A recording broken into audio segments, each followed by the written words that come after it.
মিথ্যাবাদী বুড়ি, সেই দিনও বলেছিলি আমাকে নাতনি বাড়ি থেকে এসে মোটা তাজা হয়ে আমার পেটের খিদা মেটাবি।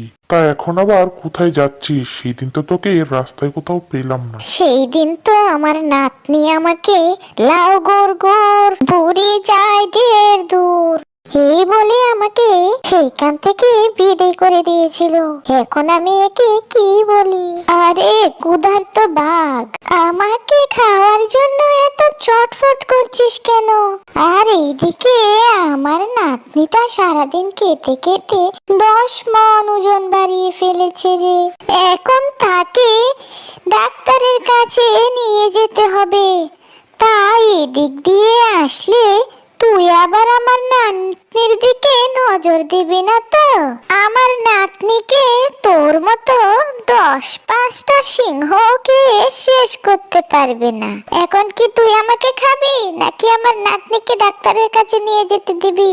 এই না হলে সুযোগ, এবার তোকেও খাবো, তোর 10 মনওয়ালা নাতনিকেও খাবো। ঠিক আছে বুড়ি, যাও যাও, নাতনির চিকিৎসা করার জন্য এদিক দিয়ে নিয়ে যাও। আমি তোমার নাতনিকে দেখে একটু দোয়া করে দিব, ঠিক আছে? ঠিক আছে, তাহলে আমি যাই বাঘ বাবু।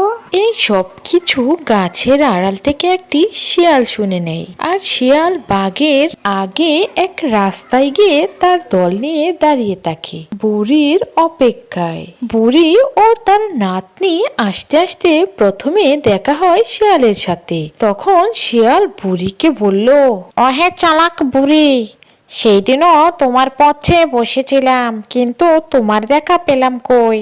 আজকে বললে তোমার 10 মণ ওজনের নাতিন নিয়ে আসবে, তাই তো আমি তোমার জন্য অপেক্ষা করছি। তোমাকে আর তোমার নাতিনকে আমার দলবল মিলে খাবো।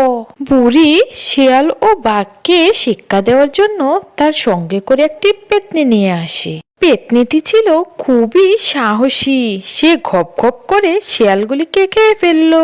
তারপর বুড়ি ও শাকচুন্নি আবার সেই বাঘের খুঁজে হাঁটতে লাগলো, কারণ এই বাঘের জন্য এক গ্রাম থেকে অন্য গ্রামে কেউ যেতে পারতো না। মানুষ খেতে ওরা খুব পছন্দ করত।